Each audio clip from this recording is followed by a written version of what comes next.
You know, I'm secretly a billionaire, right? I'd said it as a joke 300 times, and for 300 times, Chloe never took it seriously. But the 3,000st time yesterday, she'd had enough. With a look of pure disgust, she dumped me. Moments later, she was all over some trust fund kid. So, right in front of her, I put that kid in his place and I crushed him. 0. 1. 2 years ago, my old man tried to force me into a corporate marriage with the daughter of his business partner, William Sterling. I told him I'd rather die. In a fit of rage, I walked out with nothing but my phone and my driver's license. My father was just as stubborn. He froze every single one of my accounts. Two immovable forces, neither willing to budge. We haven't spoken a word since. That's when Chloe came into my life. She was always so gentle, her voice soft, and when she smiled, her eyes crinkled in a way that was impossibly cute. I never understood why she chose me. Well, you keep telling me you're a secret billionaire, she'd tease. And I'm just a girl who likes shiny things. But she never took advantage of me. She insisted on paying the larger share of the rent. If I bought groceries for dinner, she'd buy fruit for the week. We saved every extra penny we had. She'd talk herself out of a $10 eyeliner at the drugstore, but would spend $25 on a cheesecake from that little bakery I love. Life wasn't lavish, but it was sweet. Sometimes I even thought this was my destiny. A simple, warm life, rich in love, if not in money. But lately, something had changed. The shift was sudden and jarring. I'd come home, and there was no warm hug waiting for me. No dinner on the table. I found her scrolling on her phone, but my own messages were left unanswered for hours. I started to suspect she was cheating. I went to Megan, Chloe's co-worker and best friend, to see what was going on. It turns out Chloe had been getting close to some rich kid. She hasn't been having lunch with me lately, Megan said, picking at her nails. She clocks in right on time and leaves the second the day is over. Why ask what's up? She gets quiet. Today I saw her get into a Mercedes after work. Damn it was true. A buzzing filled my head. Megan kept talking, trying to comfort me, but I didn't hear a single word. With Chloe's looks and personality, she never lacked for admirers. Most of them backed off when they found out about me, and the rest got the message after she firmly turned them down. I had imagined 100 reasons why we might break up. Money was never one of them. I don't even remember saying goodbye to Megan. The walk home was a blur of memories.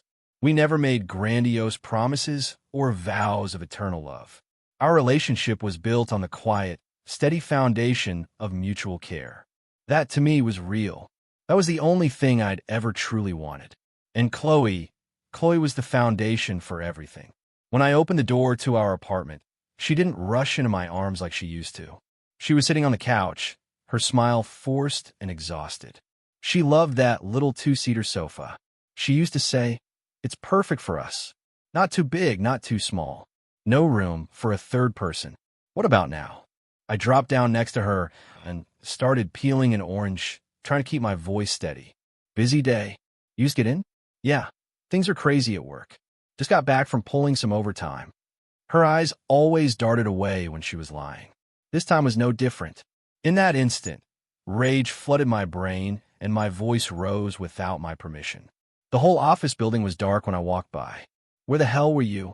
My shouting made her flinch, and then the tears started streaming down her face. Right? Chloe wasn't quick on her feet. She hated arguing. She was terrible at defending herself when she was in the wrong. In 2 years, we barely fought. She always put up with my little quirks. Even when she was hurt, she'd just cry quietly by herself. I never needed to buy expensive gifts. A sincere apology was always enough to have her curled back in my arms. This time, she wouldn't look at me. "Ethan, you know," she whispered. So, she knew she couldn't hide it anymore. But why, the second I saw her tears, did half my anger just evaporate. Still, I wasn't letting her off the hook. Megan told me everything, so let's hear it. Her sobs grew louder, but her voice got weaker. "I am sorry. I betrayed you. My worst fear had come true. I was wandering the streets alone with no memory of how I'd even left the apartment. All I could remember was her gut-wrenching sobs. The image of my own hand raised to strike her, but frozen in the air, unable to follow through. Her voice catching in her throat as she choked out the words, "Let's break up." The reason she gave? I couldn't give her the life she wanted. But she used to tell me that the only thing she wanted in her life was me. I once asked her if she would stay with me, even if I had nothing to offer, and she nodded without a moment's hesitation. She trusted me, just like I trusted her. But that trust had shattered in the blink of an eye. Fighting back tears, I packed a bag. She had cried herself out and was now just sitting on the couch, her eyes vacant like a doll with a soul ripped out. As I was about to leave, she said one last thing. Be careful. Preston Vance might come after you. Preston Vance. So that's his name. Kicking a man when he's down. Huh. We'll see who's really down. I lit a cigarette and walked aimlessly through the city. A light drizzle began to fall, mixing with the distant sounds of laughter and traffic, and every breath I took felt like inhaling glass. I flicked the ash from my cigarette and narrowed my eyes at the shadows deepening under a street lamp ahead. 5 guys with tattoos and baseball bats emerged, dragging them across the pavement with a grating screech. The leader, a bald man with a scorpion tattooed on his throat, looked cold in the winter air. A bat swung past my head and slammed into the park bench beside me, sending sparks flying onto the sleeve of my jacket. A punk with bleach blonde hair grabbed my collar, his cheap cigarette breath hot in my face. You think a broke loser like you can compete with Mr. Vance for a woman? I clenched my fists and stumbled back, my shoulders hitting the cold glass window of a 7-Eleven. Suddenly, a chorus of engines roared in the distance. A fleet of 13 black Mercedes S-Class sedans surrounded a custom Rolls-Royce Phantom, its hood ornament gleaming in the neon lights. That's Grant's fleet. The scorpion-tattooed leader froze, his back clattering into a puddle. A kid with green hair grabbed his buddy's shirt. We got to go. Last month, the leader clamped a hand over his mouth, and the 5 of them scrambled toward a beat-up cargo van. This ain't over, the leader yelled, leaning out the window as they sped off, veins popping at his neck. Next time, I'll make you eat __ on a live stream.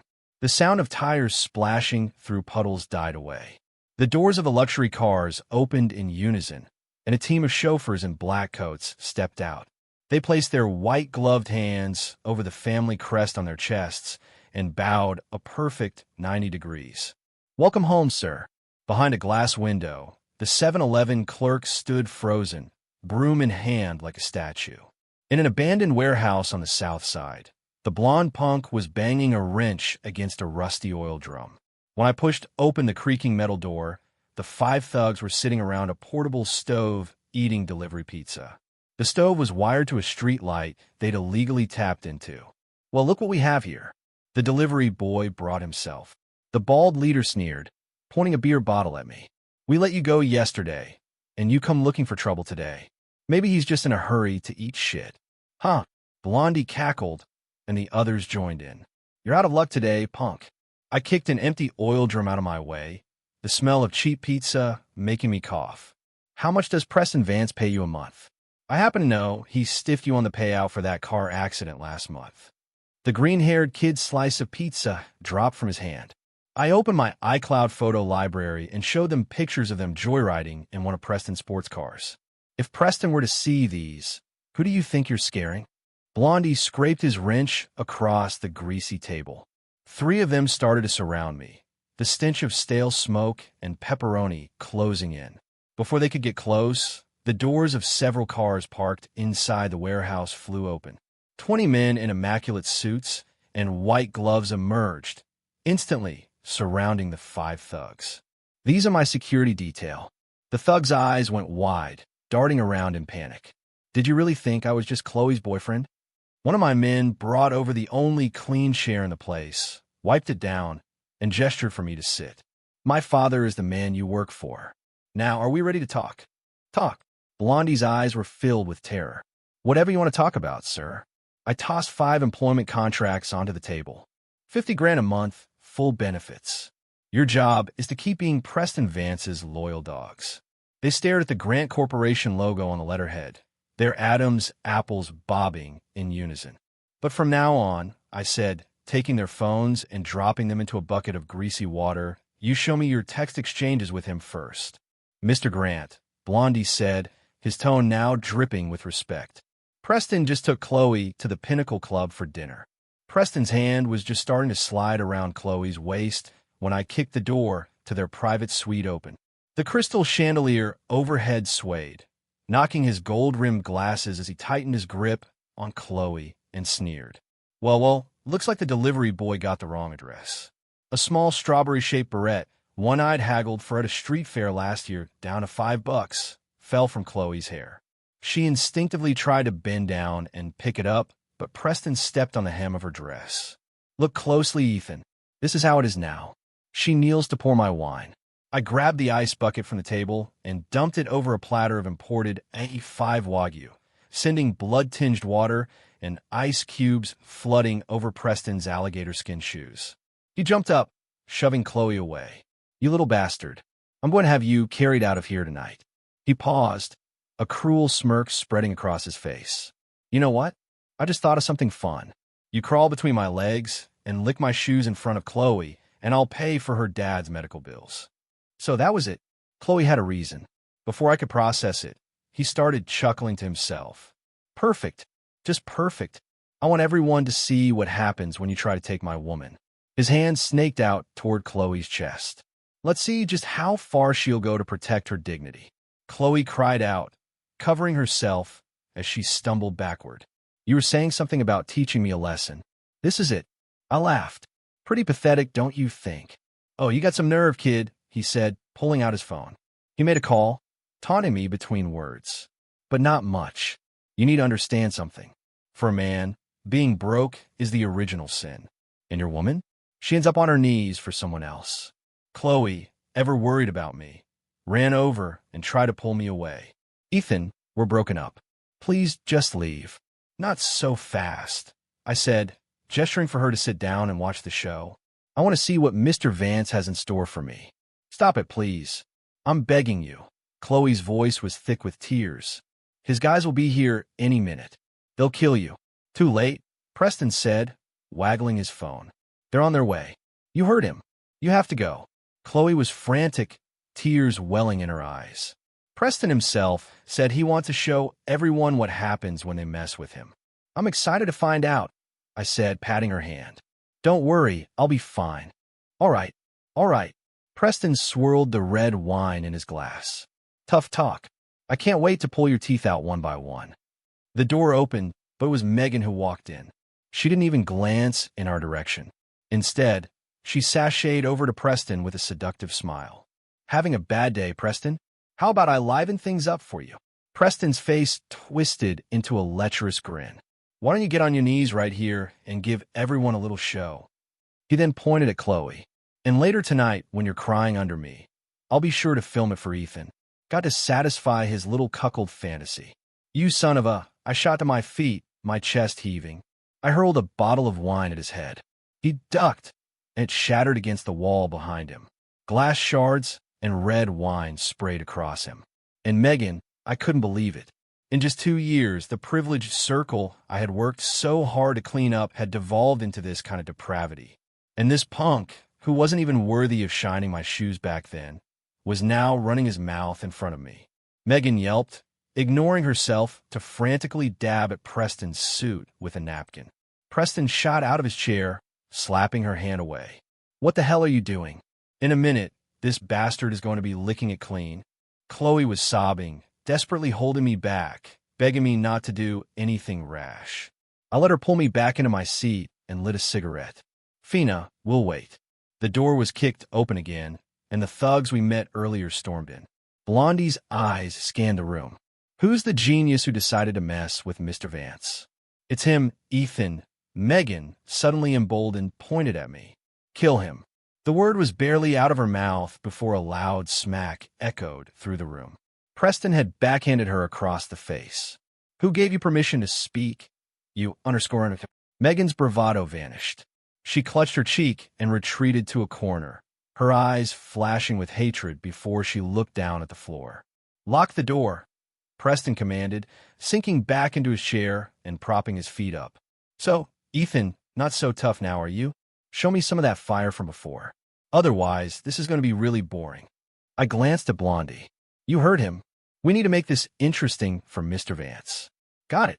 In a flash, Blondie grabbed Preston by his gel-caked hair and slammed his face directly into the platter of ruined Wagyu and ice water. Bloody juices splattered across his Hermes shirt. Preston squealed like a pig. Are you guys insane? I'm the one who pays you. You treat us like dogs, the bald man said, yanking his head back up by the hair. But Mr. Grant here treats us like brothers. Who do you think we're going to help? The green-haired kid grabbed the ice bucket and dumped the remaining contents down the front of Preston's pants. Mr. Vance likes making people lick shoes, right? He pried Preston's mouth open and shoved one of his own ruined, state-covered alligator shoes inside. How's that for an appetizer? The chaos made Chloe knock over her wine glass. I steadied her shoulder. Don't waste it. I poured the red liquid over Preston's head, where it mixed with his nosebleed into a grotesque, sticky mess. I'm sorry. Preston spat out a piece of the leather shoe, his glasses hanging crookedly from one ear. You can have Chloe back. Her brother. I'll pay for all his treatments. No questions asked. The car, the apartment, it's all yours. Your backbone doesn't seem so strong now, does it, Mr. Vance? I stood up and kicked him while he was kneeling, sending him sprawling. Ethan, please let me go. I was wrong. I swear I know I was wrong. He graveled, snot and tears streaming down his face. He looked like a pathetic clown. You have two choices, I said, picking up a heavy ornate ashtray. Either you eat everything on that plate, or you streak through downtown. Preston started shoveling the ruined meat and ice into his mouth with trembling hands. Suddenly, Chloe rushed over and grabbed my arm. That's enough, Ethan. You're going to kill him. I kicked him one last time. Get lost. The next day, my father called to remind me about my lunch date with Victoria Sterling. He followed it with a threat. If you even think about getting back with that Chloe girl, you're out of the family for good. Victoria was the woman I was supposed to marry 2 years ago. Back then, she couldn't have cared less about me. Now, she was suddenly desperate to get into the Grant family. With Chloe's family situation still unresolved, I had no choice but to go. Without my family's name, I couldn't help her brother. With it, I couldn't be with her. The frustrating thoughts made me distracted. Victoria, however, didn't seem to notice. She gracefully placed choice pieces of food on my plate, acting for all the world like this was the most important date of her life. It was clear she had prepared meticulously. Her makeup was flawless, her outfit perfectly coordinated. Honestly, she was stunning. Just then, the door to our private room was kicked open. I looked up. It was Preston again. This time, however, he wasn't with Blondie and his crew. Ethan moved on to a new girl already. Preston held up his phone, snapping pictures of us. A smirk tugged at the burn marks on his face, making him grimace in pain. See what I mean? I put down my chopsticks and gave him a humorless smile. I'm just better at this than you are. Damn you. We'll see how tough you are today. He smashed several teacups on the floor. You're crawling out of here on your knees. Oh, why don't you find out who this beautiful woman next to me is first? Victoria shot me a confused look, clearly wondering why I was deferring to her when my own status was far superior. She crossed her arms instantly, adopting the air of an heiress. My name is Victoria Sterling. I'm the daughter of William Sterling, CEO of the Sterling Group. If you know what's good for you, you'll get out. While the Sterling Group wasn't as powerful as my family's corporation, it was more than enough to crush the Vance family. Preston's face went pale. He quickly forced a smile. My apologies, Miss Sterling. I didn't realize. I'll be going now. Not so fast, I said, pointing at the shattered porcelain on the floor. On your knees. Victoria let out a soft laugh, then quickly composed herself, leaning closer to me. You really hold a grudge? She whispered. I like that. Since when is that a good quality? Preston's face crumpled. Come on, Ethan. Give me a break. I gave you a break yesterday. And here you are again, I said, lifting the teapot full of hot water. Say another word, and this is going over your head. He swallowed hard, his face a mask of terror. He got on his knees and started crawling toward the door. Every movement was agony. Sweat beaded on his forehead, and he left a winding trail of blood on the polished floor from the cuts on his hands and knees. As he struggled to his feet in the doorway, I added one last warning. If you ever touch Chloe again, I will bury your entire family. The threat was for him, but it was also for Victoria to hear. After lunch, I let Victoria decide what we do next. She tilted her head, thinking for a moment. Let's go to Navy Pier. I had expected her to suggest shopping on Michigan Avenue, a round of golf, or maybe a symphony or an art gallery to show off her sophistication. Don't tell me a girl like you has never been to an amusement park. She blushed and nodded sheepishly. What a strange woman. She wasn't the least bit scared in the haunted house, but she still clutched my sleeve and pretended to be terrified. She screamed the loudest on the roller coaster, but as soon as we got off, she just patted her chest and said that was fine. Her favorite ride was the Ferris wheel. She said that watching the city skyline at sunset helped her forget about work and just be herself. And with me, she never once put on airs. When I complained I was too lazy to walk and asked her to get me ice cream, she just smiled, ran to the stand in her high heels, and sprinted back so it wouldn't melt. Wasn't this a little too subservient? At lunch, I saw you pull the whole heiress act. It was naturally commanding, but when it's just me, you act so humble. Why? She stared at her shoes. I think I'm starting to like you.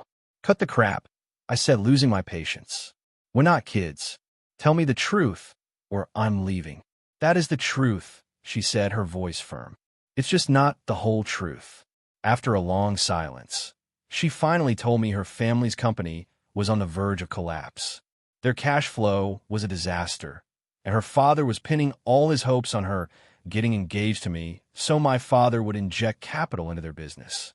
Are you insane? You can't just tell me that. What's to stop my father from lowballing you now? I don't think you're that kind of person, she said, her eyes shining. Just agree to the engagement. I'll do anything you want. That's a pretty smart gamble your family is making, I said, lighting a cigarette. A flicker of panic crossed her eyes. What do you mean?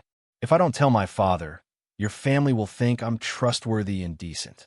If I do tell my father, and he does nothing, it means he genuinely wants this alliance to happen. And if he does try to lowball you, you've probably already prepared for that possibility. A radiant smile broke across her face.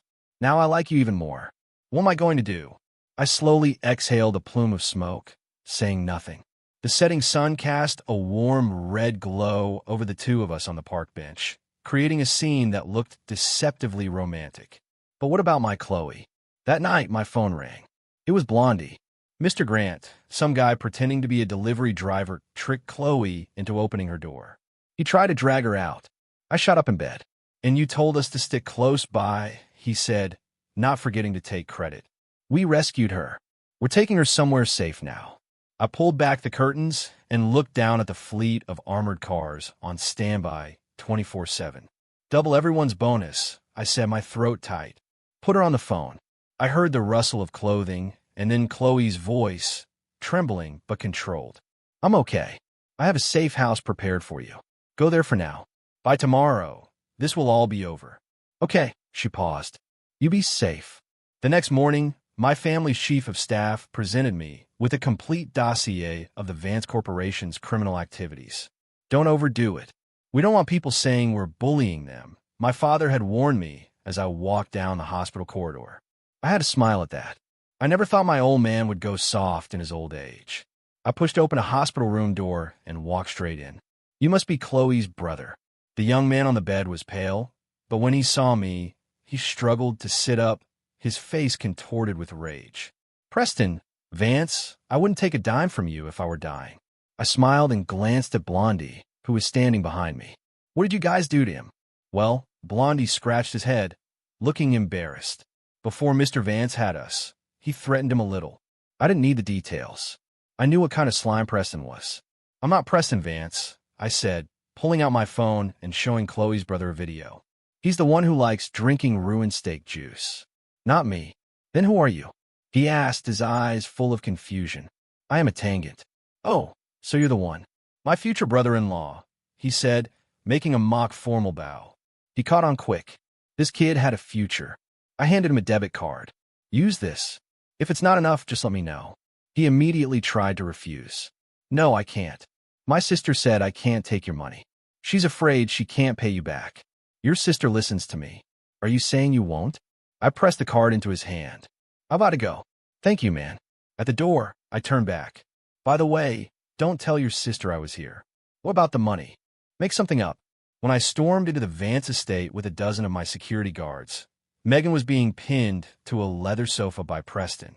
Her dress was torn, and dark bruises were visible on her thigh under the chandelier light. Preston's father sat calmly, holding a delicate porcelain teacup. "Mr. Grant, have you come here looking for a beating?" His own bodyguard began to surround us, tapping their batons against the Persian rug. "Mr. Grant." Preston stared at his father in shock. "You're saying Ethan is the son of Ethan Grant, the Titan? So what if he is?" The elder Vance looked at me with contempt. "Come to my home. Even the President of the United States would have to show me some respect here." He sat down heavily on the sofa. "You hurt my son. I will return the favor piece by piece." His bodyguards moved forward, but they were swiftly neutralized by my professional team, who pinned them against the marble columns. "Patience, Mr. Vance," I said, projecting an air of calm. "Why don't you take a guess as to why I'm so confident?" "I don't care why." Today, the rest of his threat died in his throat. I tossed a stack of photos on a coffee table. Evidence of Preston dealing drugs, engaging in illegal fights, and multiple counts of sexual assault. The older Vance's face turned crimson. He snatched the photos and slapped Preston across the face with them, his hand trembling with rage. "You worthless child. You couldn't just..." Preston turned ghost white and dropped to his knees. "Dad, you have to help me. I'm your only son." His father kicked him aside, his chest heaving. He lit a cigar. "Mr. Grant, name your price." "My price?" "I was here to watch them both burn." "Patience, Mr. Vance," I said, casually crossing my legs. "Why don't you take another guess at what else I have?" "Enough." The old man shot to his feet, puffing out his chest in a last-ditch effort at intimidation. "You think a few doctor photos can convict my son?" Vance Pharmaceuticals has been cutting baby fever medicine with chalk dust. Blondie handed me a file, and I slid the lab reports across the table. 3 years ago, an infant died at that clinic on the south side. I leaned in close to Preston's twisted face. "You were bragging at a club that night about how the money you made from that fake medicine was enough to buy 10 bottles of Ace of Spades." The ash from his father's cigar fell, burning a hole in the silk rug. "Baseless accusations. Your warehouse manager, old Mr. Liu, his grandson, was one of the infants who died from your fake medicine." I played a video on my phone. A white-haired old man was sobbing to the camera. "He secretly filmed your inventory logs. It's enough to put you and your son away for life 10 times over." Preston suddenly burst out laughing. "That old fool. I had him committed to a mental institution. He was transferred to the Grant Corporation's private wellness center last night." I gestured to Blondie, who produced the transfer paperwork. "He's now a special witness for the Department of Health." The sound of sirens grew louder in the distance. "You call the cops." The elder Vance grabbed a priceless antique vase to swing at me, but one of my men dislocated his shoulder and shoved him face first into a large aquarium. Koi fish flapped wildly inside his Armani suit. I knelt and spoke softly. "I hear you're a fan of exotic food. You'll get to try the prison cafeteria's specialty very soon." Suddenly, Megan screamed, tearing open her collar to reveal more bruises. "Preston Vance raped me." There are 47 hidden camera videos on his laptop's D drive. She scrambled toward the police officers who were just entering the room, but Preston grabbed her by the hair and slammed her head against the wall. As the police dragged him away, Preston was still screaming, "Ethan Grant, I'll haunt you from my grave." Outside the villa, the neon sign of the corner convenience store had been replaced. It now read, "The Grant Foundation Legal Aid Center." Blondie asked if he should call Chloe. I looked at the familiar cheesecake shop on the corner and smiled. Let her watch the news. The Vance family was torn out by the roots. Every relative involved in their schemes was arrested. Preston and his father were sentenced to life without parole. "Looks like he'll have to curse me from a prison cell." My own father called, his voice grim. "You had your fun. Now I have to clean up your mess." He paused, pretending to be distracted by the TV. "So, how are things with Victoria Sterling?" I grabbed my jacket on my way to a date with her now. This time, she wanted to meet at the hospital. Her choice of date spots was truly baffling. I found her in the main lobby holding a receipt. "Why here?" I asked. She held up the receipt, a bright smile on her face. I just paid the hospital bill for Chloe's brother. You paid for Chloe's brother? What kind of game was she playing? I frowned. Why would you care about him? Because you care, she said, stepping closer and taking my arm. Want to come over to my apartment later? I'll make you seafood. Ethan. I turned at the sound of my name. It was Chloe standing just a few feet away. She must have heard our conversation. Her eyes darted between me and Victoria. She bit her lip, then walked forward and took my other arm. Will you come home with me? I bought your favorite cheesecake. I looked at the brilliant, complex Victoria Sterling. Then I looked at the warm, gentle Chloe.